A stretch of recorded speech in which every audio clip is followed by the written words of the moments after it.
Diálogos Platônicos de Platão, Critão, Criton, ou o dever extraído do livro Diálogos, da coleção Clássicos Cultrix. Tradução: Jaime Bruna. Personagens: Sócrates e Critão, dois velhos. Cena: uma cela, na prisão de Atenas. Sócrates: por que viestes a estas horas, Critão? É madrugada ainda, não é? Critão: perfeitamente. Sócrates: que horas, precisamente? Critão: mal começa a clarear. Sócrates: admira-me que o guarda da prisão te haja atendido. Critão: ele já se acostumou comigo, Sócrates, de tanto eu frequentar este lugar. Ademais, deve-me alguns favores. Sócrates: acabas de chegar ou faz tempo? Critão: faz já algum tempo. Sócrates: então, por que não me acordaste logo e sentaste aí calado? Critão: é que, por Zeus, Sócrates, em teu lugar, eu não gostaria de passar muito tempo acordado numa aflição assim. Estou mesmo admirando, há tempo, a placidez do teu sono. Não te acordei de propósito, para que pudesses gozar quanto mais dessa tranquilidade. Já muitas vezes antes, em toda a nossa vida, te considerei feliz pelo teu gênio, porém muito mais agora, na presente desgraça, pela facilidade e brandura com que a suportas. Sócrates: realmente, Critão, eu destoaria, se na minha idade, me agastasse por ter de morrer em breve. Critão: outros também, Sócrates, passam por provações assim na mesma idade. No entanto, os anos não os dispensam de se agastarem com a sorte que lhes toca. Sócrates: assim é. Mas, afinal, para que vieste tão cedo? Critão: para trazer uma notícia, Sócrates, dolorosa e desoladora, não assim para ti, pelo que vejo, mas dolorosa e desoladora para mim e para todos os teus amigos. Acho que a poderia contar como uma das que mais o sejam. Sócrates: que vem a ser? Chegou de Delos o navio a cuja chegada devo morrer. Critão: bem, chegar não chegou, mas calculo que deve aportar hoje, pelo que noticiam pessoas vindas de Suno e que lá o deixaram. As novas dão a entender que vai aportar hoje, e será fatalmente amanhã, Sócrates, que terás de cessar de viver. Sócrates: pois bem, Critão, a boa ventura. Se assim atrasa aos deuses, assim seja. Todavia, acho que não vai aportar hoje. Critão: em que te baseias? Sócrates: vou dizê-lo. Devo morrer, penso, no dia seguinte ao da chegada do navio. Critão: ao menos assim dizem as autoridades competentes. Sócrates: por isso, acho que não vai aportar no dia de hoje, mas no de amanhã. Baseio-me num sonho que acabo de ter esta noite. Talvez mesmo tenha sido oportuno não me haveres despertado. Critão: como foi o sonho? Sócrates: parecia-me que vinha uma mulher formosa, de lindas feições, vestida de branco, me chamava e dizia: Sócrates, depois de amanhã poderás ter chegado às férteis campinas de Fétia. Critão: sonho esquisito, Sócrates. Sócrates: de sentido claro, ao que penso, Critão. Critão: por demais, penso eu. Contudo, meu pobre Sócrates, ainda uma vez, dá-me ouvidos e põe-te a salvo. Porque, para mim, se vieres a morrer, a desdita não será uma só. A parte a perda de um amigo, como não acharei nenhum igual, acresce que muita gente, que não nos conhece bem, a mim e a ti, pensará que eu, podendo salvar-te, se me dispusesse a gastar dinheiro, não me importei. Ora, existe reputação vergonhosa do que há de fazer caso do dinheiro que dos amigos. O povo não vai acreditar que tu é que não quiseste sair daqui, a despeito de o querermos nós mais que tudo. Sócrates: mas para nós, meu caro Critão, é tão importante assim a opinião do povo. A gente melhor, com quem mais importa que nos preocupemos, cuidará que as coisas se terão passado tal como se tiverem passado. Critão: mas bem vês, Sócrates, que não se pode deixar de fazer caso também da opinião do povo. Os fatos mesmos de agora dizem claro que o povo é capaz de fazer, não os mais pequeninos dos males, mas como que os maiores. Basta que entre eles se espalhem calúnias contra alguém. Sócrates: oxalá, Critão, fosse o povo capaz de praticar os maiores males, para ser capaz também dos maiores benefícios. Seria esplêndido. Não é, porém, nem destes nem daqueles. Incapaz de dar o siso, bem como de tirá-lo, ele obra o sabor do acaso. Critão, vai lá que assim seja. Mas dize-me uma coisa, Sócrates. Estás procurando evitar, não é? Que eu e os outros amigos teus, caso saias daqui, venhamos a ser molestados pelos sicofantas, sob a acusação de te subtrair daqui, obrigados a abrir mão de todos os nossos haveres, ou pelo menos de grossas quantias, ou a sofrer, além disso, qualquer outra pena? Se é isso que temes, manda medo às urtigas. É justo que nós, para salvar-te, corramos esse perigo, e maiores ainda, se for preciso. Vamos, dá-me ouvidos e não proceda de outra maneira. Sócrates, estou evitando isso tudo, Critão, e muitas outras coisas. Critão, pois não tenhas esse receio. Não é muito dinheiro que certas pessoas querem receber para levar-te daqui e salvar-te. Depois, não vês como são baratos esses sicofantas? Que não seria preciso gastar muito com eles. Os meus haveres estão à tua disposição e acho que são suficientes. Além disso, caso apreensivo por mim, te pareças não devas despender o meu, aí estão aqueles estrangeiros, prontos a gastar. Até trouxe exatamente para isso dinheiro suficiente, Simas de Tebas. Cebés também está pronto e muitíssimos outros. Por isso, repito, não seja por este receio que desistas de te salvar. Tampouco te embaraçes, como dizia no tribunal, com a possibilidade de, partindo, não teres do que viver. Em muitos lugares, mesmo no exterior, onde fores parar, acharás amizade. Se quiseres ir para Tessália, tenho lá hóspedes que te darão grande apreço e te oferecerão segurança, de sorte que ninguém na Tessália te molestará. Demais, Sócrates, acho que cometes uma injustiça entregando-te, quando te podes salvar. Estás trabalhando para que te aconteça exatamente aquilo a que visariam teus inimigos. A que visaram quando decidiram tua perda. De mais a mais, ao meu ver, atraiçoa também os teus filhos. Podendo criá-los e educá-los, tu queres ir-te, abandonando-os. No que te concerne, fiquem eles entregues à sua sorte. A deles, é natural, será a sorte costumeira dos que caem na orfandade. A gente deve ou não ter filhos, ou sofrer juntamente com eles, criando-os e educando-os. Tu me dás a impressão de estarem escolhendo a sua maior comodidade. Deve-se, porém, escolher o que escolheria um homem bom de bril, ao menos quando vives dizendo não ter outra preocupação na vida senão a virtude. Eu, sabes, tenho vergonha por ti e por todos nós, os teus amigos, de que atribuam a covardia de nossa parte tudo o que aconteceu contigo, o teu comparecimento diante do tribunal, quando podias deixar de comparecer, a maneira pela qual o processo mesmo correu. Por fim, este desfecho, como que o mais ridículo da história, a impressão de que nos esgueiramos, covardes e sem brio, sem termos providenciado, nem nós outros nem tu, a tua salvação, possível e realizável se tivéssemos algum préstimo. Evita, Sócrates, que essa pecha, em acréscimo à tua desgraça, caia sobre ti ou sobre nós. Vamos, resolve-te, que já não é tempo de resolver, mas de ter resolvido. Soa, porém, uma resolução, e tudo deve estar feito na noite de hoje. Se nos demorarmos mais, já não será mais realizável nem possível. De toda forma, Sócrates, dá-me ouvidos e não procedas de outra maneira. Sócrates, querido Critão. Quão precioso o teu ardor, se alguma retidão o acompanhasse. Não sendo assim, quanto mais insistente, tanto mais penoso. Temos, pois, de examinar se devemos proceder como queres ou não. Quanto a mim, não é de agora, sempre fui deste feitio. Não cedo a nenhuma outra de minhas razões, senão a que minhas reflexões demonstram ser a melhor.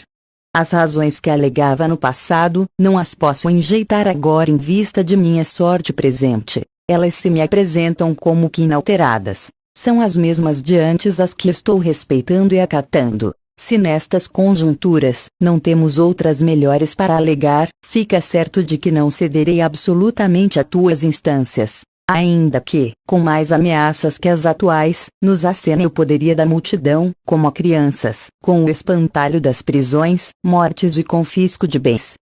Como, portanto, faremos tal exame o mais acuradamente possível? Será retomando, em primeiro lugar, aquela razão que alegas a propósito das opiniões? Estávamos certos ou errados ao repetirmos que das opiniões umas devemos acatar, outras não? Ou antes, de eu ter de morrer, era acertado dizê-lo, mas agora se patenteou, não é assim? Que falávamos por falar, mas não passava de brincadeira, futilidade. Francamente, Critão, desejo examinar contigo se aquela razão se nos apresentará um tanto modificada em vista da minha situação, ou idêntica, e se as mandaremos às urtigas, ou lhe obedeceremos. Costumavam dizer, creio eu, os que presumem falar seriamente, mais ou menos o mesmo que eu próprio dizia há pouco, que, das opiniões que os homens formam, a umas se deve grande acatamento, a outras não. Pelos deuses, Critão, não te parece uma boa norma?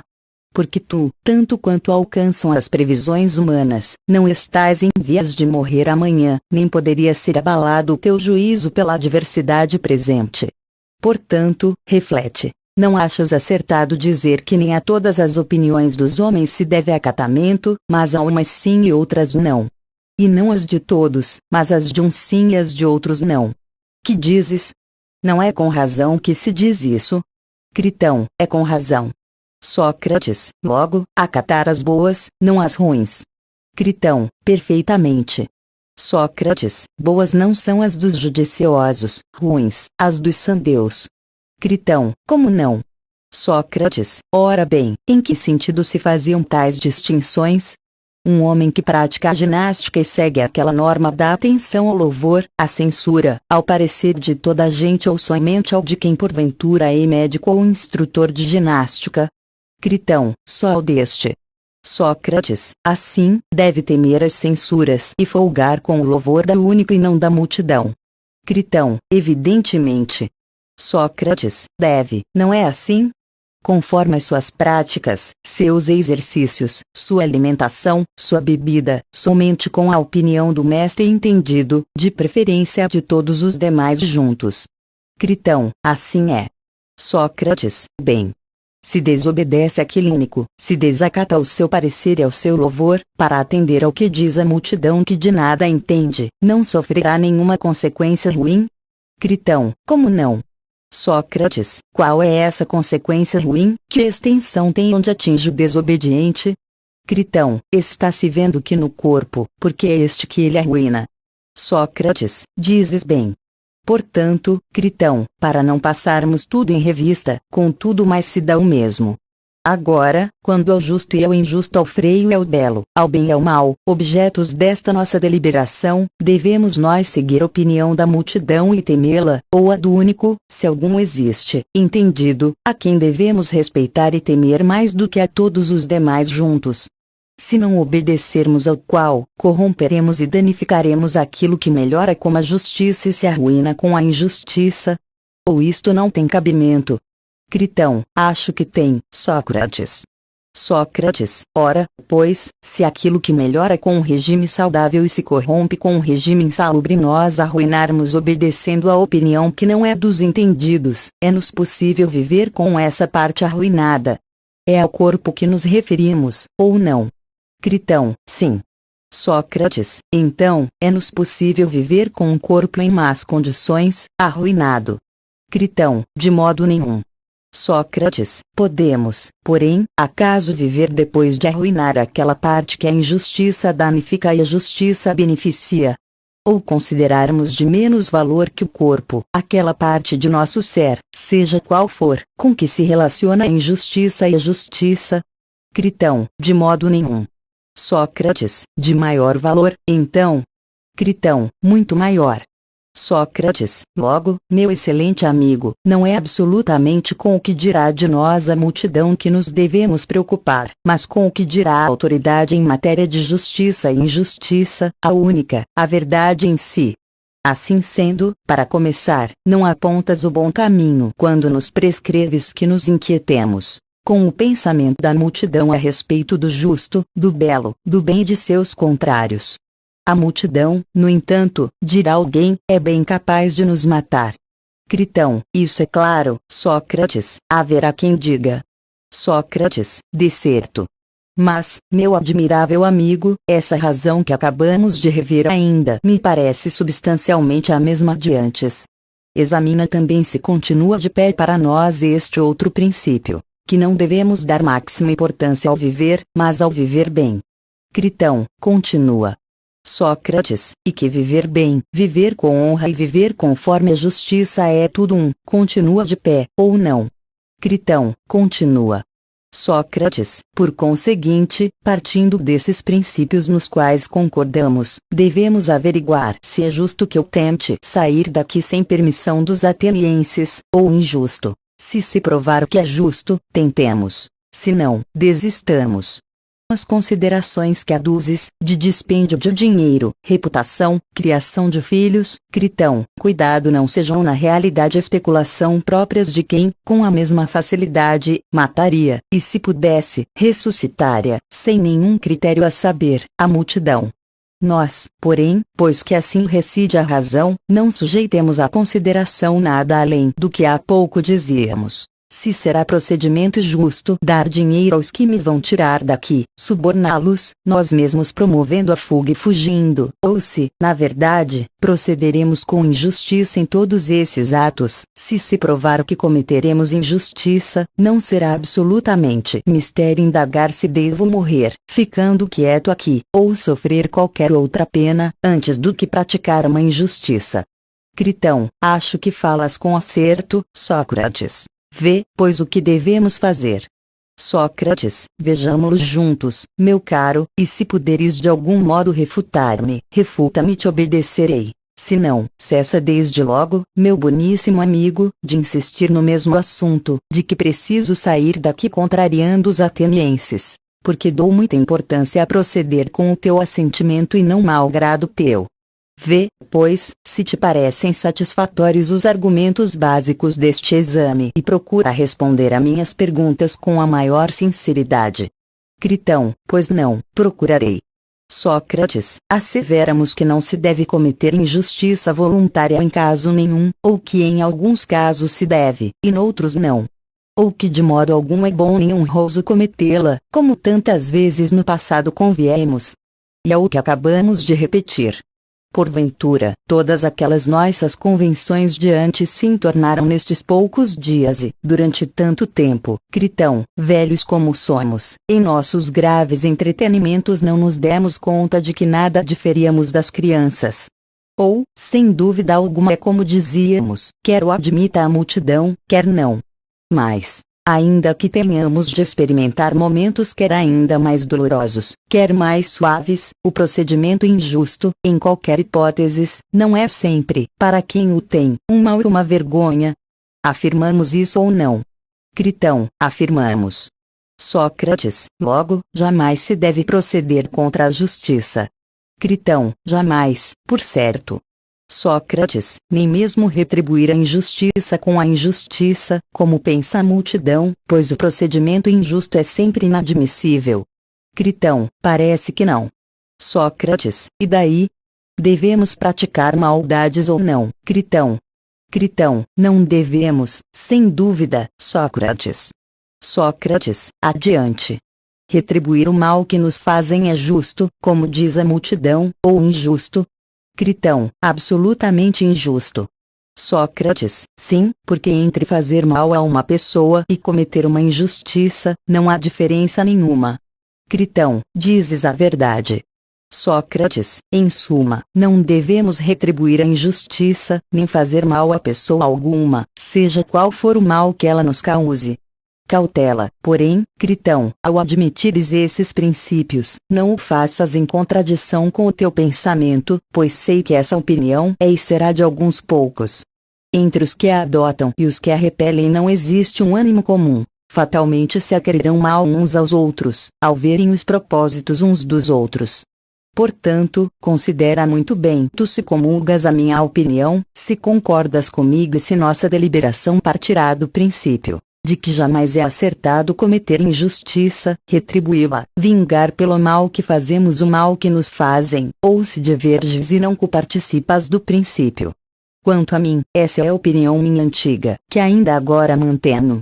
Tu, porém, se tens outro sentir, fala, dá-me a conhecer. Se perseveras no de outrora, presta atenção ao que aí decorre. Critão, persevero, concordo contigo. Por isso, prossegue. Sócrates, passo, então, às decorrências. Ou melhor, pergunto se uma convenção que se firmou com alguém, sendo justa, deve ser cumprida ou traída. Critão, deve ser cumprida. Sócrates, daí, presta atenção. Saindo daqui, desobedientes à cidade, lisamos a alguém e logo a quem menos devemos lisar, ou não. E cumprimos as convenções justas que firmamos, ou não. Critão, não sei responder a tuas perguntas, Sócrates. Não as estou compreendendo. Sócrates, bem, reflete no seguinte. Se, no momento em que eu estivesse para me evadir daqui, ou como quer que se diga, chegassem as leis e a cidade, assomassem perguntado, dize-nos, Sócrates, que pretendes fazer? Que outra coisa meditas, com a façanha que intentas, se não destruir-nos a nós, as leis e toda a cidade, na medida de tuas forças? Acaso imaginas que ainda possa subsistir e não esteja destruída uma cidade onde nenhuma força tenham as sentenças proferidas, tornadas inoperantes e aniquiladas por obra de simples particulares? Que responder, Critão, a essas e semelhantes perguntas? Muitos argumentos poderiam ser aduzidos, sobretudo por um orador, em defesa da lei por nós violada que estabelece a autoridade das sentenças proferidas. Acaso responderei que a cidade me agravou, não me julgou, conforme a justiça? Direi isso? Direi o quê? Critão, isso mesmo, por Zeus, ó Sócrates. Sócrates, e se então, as leis dissessem, Sócrates, o que convencionaste conosco foi isso, ou que submeterias às sentenças que a cidade proferisse? Se me admirasse dessa pergunta, diriam, talvez, Sócrates, não te admires de nossas perguntas, mas responde-nos, porque tu também costuma lançar mão de perguntas e respostas. Vamos, pois, qual a queixa contra nós e contra a cidade, que te move à nossa destruição? Para começar, não fomos nós que te demos nascimento e não foi por nosso intermédio que teu pai desposou tua mãe e te gerou. Dize, apontas algum defeito naquelas dentre nós que regulam os casamentos? Achas que não estão bem feitas? Não aponto defeitos, diria eu. Então nas que regulam a criação, educação do filho, que também recebeste. Aquelas que de nós regem a matéria, ao mandarem que teu pai te ensinasse música e ginástica, não o fizeram com acerto? Fizeram, diria eu. Bem, depois que nasceste, que te criaram e que educaram, poderia, de começo, negar que nos pertences, como filho nosso e nosso escravo, assinto com teus ascendentes. E, se assim é, julgas ter ao menos os mesmos direitos que nós? Julgas ter o direito de fazer-nos em represália ao mesmo que tentamos fazer a ti? Ora, em face do teu pai não terias os mesmos direitos, nem em face de teu amo, se amo tivesse, para retaliar o que te fizessem, nem para revidar doesto por doesto, golpe por golpe, nem para outros desforços. Mas, em face da pátria e das leis, se tentarmos destruir-te por assim acharmos de justiça, terás o direito de tentar, da tua parte também, dentro das tuas forças, destruir-nos em desforra a nós, as leis e a pátria. E dirás que, assim procedendo, obras com justiça tu, que verdadeiramente tomas a virtude a sério. Que sabedoria é tua, se ignoras que, acima de tua mãe, teu pai e em todos os outros teus ascendentes, a pátria é mais respeitável, mais venerável, mais sacrossanta, mais estimada dos deuses e dos homens sensatos. Que se deve mais veneração, obediência e carinho a uma pátria agastada do que a um pai? Que o dever é o dissuadi-la ao cumprir seus mandados, sofrer quietamente o que ela manda sofrer, sejam espancamentos, sejam grilhões, seja convocação para ser ferido ou morto na guerra. Tudo isso deve ser feito e esse é o direito, não esquivar-se, não recuar, não desertar o posto. Mas, quer na guerra, quer no tribunal, em toda parte, em suma, cumpre ou executar as ordens da cidade e da pátria ou obter a revogação pelas vias criadas do direito. É impiedade usar de violência contra a mãe e o pai, mas ainda muito pior contra a pátria do que contra eles. Que responderei a isso, Critão? que as leis dizem a verdade, ou que não? Critão: acho que sim. Sócrates: vê, portanto, Sócrates diriam talvez as leis, temos razão em taxar de injusto o que intentas fazer-nos agora. Nós que te geramos, te criamos, te educamos, te admitimos a participação de todos os benefícios que podemos proporcionar a ti e a todos os demais cidadãos, sem embargo, proclamos termos facultado ao ateniense que o quiser, uma vez entrada na posse dos direitos civis e no conhecimento da vida pública e de nós, as leis, se não formos de seu agrado, a liberdade de juntar o que é seu e partir para onde bem entender. Se, por não lhe agradarmos nós e a cidade, algum de vos quiser rumar para uma colônia ou quiser fixar residência em qualquer outro país, nenhuma de nós, as leis, o impede ou proíbe de seguir para onde lhe parecer, levando o que é seu. Mas quem dentre vos aqui permanece, vendo a maneira pela qual distribuímos justiça e desempenhamos as outras atribuições do Estado, passamos a dizer que convencionou conosco de fato cumprir nossas determinações, desobedecendo-nos, é réu tresdobradamente, porque a nós que o geramos não presta a obediência, porque não o faz a nós que o criamos e porque, tendo convencionado obedecer-nos, nem obedece nem nos dissuade se incidimos em algum erro. Nós propomos, não impomos com aspereza o cumprimento de nossas ordens, e facultamos a escolha entre persuadir-nos do contrário e obedecer-nos. Ele, porém, não faz nenhuma coisa nem outra. Tais são os crimes, Sócrates, em que, se puserem em prática o teu plano, te declaramos em curso, mais do que os outros atenienses. Se então eu perguntasse, como assim? Talvez ralhassem comigo com razão, dizendo estar eu mais do que os outros atenienses preso àquele compromisso para com elas. Diriam: dispomos, Sócrates, de fortes provas de que nós e a cidade somos do teu agrado. Tu não terias assistido nela mais do que todos os outros atenienses, se ela não te agradasse mais do que a todos. Mas nem para uma festa jamais saíste da cidade, salvo uma única vez para os jogos do Istmo, nem para qualquer lugar do exterior, a não ser como combatente. Nem outra viagem jamais empreendeste, como os demais, nem te deu vontade de conhecer outras cidades e outras leis, mas nós e nossa cidade te havemos bastado, a tal ponto nos preferes e convinhas em seres cidadãos sob a nossa soberania. Por sinal que até geraste filhos nela, dando a entender que a cidade te agradava. Demais, mesmo durante o processo, se quisesses, podias obter a condenação ao exílio e fazer então, com o consentimento da cidade, o que pretendes fazer agora sem ele. Então, bravateavas tu que não te revoltarias, se houvesses de morrer. Ao contrário, preferes, condeclaravas, a morte ao exílio. Mas agora não fazes honra àquelas palavras, nem hesitas na tentativa de aniquilar a nós, as leis. Fazes o que faria o mais vil dos escravos, tentando a fuga contra as convenções e acordos, pelos quais te obrigaste para conosco aos deveres de cidadão. Responde-nos primeiro a esta pergunta: é verdade o que dizemos quando afirmamos que te obrigaste aos deveres de cidadão sob nosso império, não em palavras, mas de fato, ou é mentira? Que hei de dizer a isso, Critão? Posso discordar? Critão: forçosamente que não, Sócrates.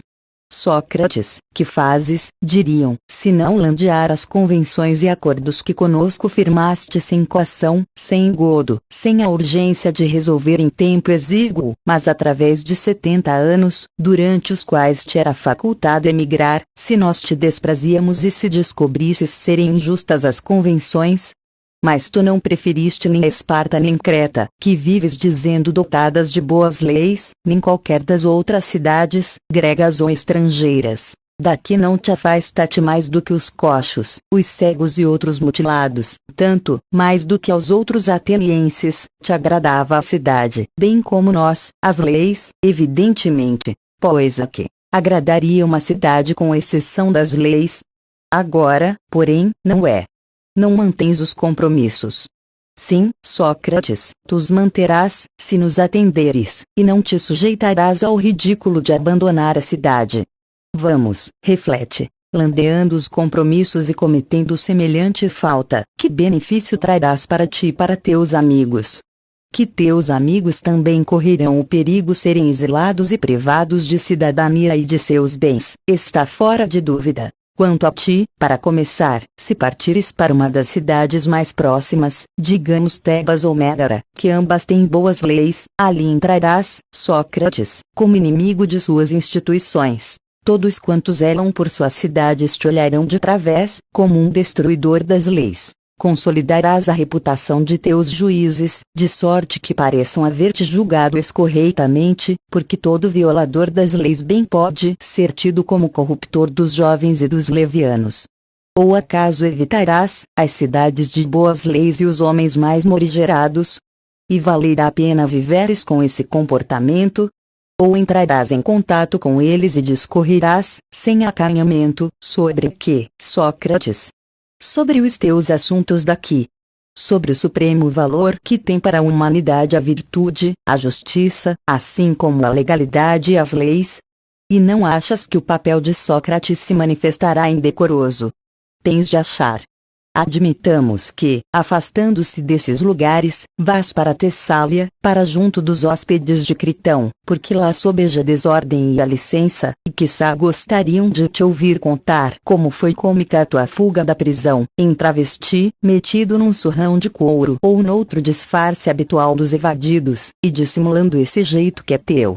Não haverá quem diga que, homem de idade, com pouco tempo provável de vida, não te pejaste de te agarres tão pegajosamente à existência, burlando as leis mais veneráveis.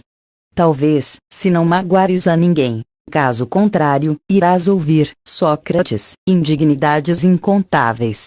Viverás de granjear o favor de toda a gente, assujeitado a fazer o que? Se não levar a vida regalada na Tessália como se lá tivesse rido para um banquete. E aquelas palestras sobre a justiça e outras formas de virtude? Por onde nos andarão elas? Oh! Sim, é por amor dos filhos que desejas viver, para os criares e educares. Mas, daí? Vais levá-los para Tessália, torná-los estrangeiros de criação e formação, para que te fiquem devendo mais esse benefício? Ou não será assim? Será que, estando tu vivo e sendo eles criados aqui, terão melhor criação e formação sem a tua companhia, pois teus amigos é quem cuidarão deles?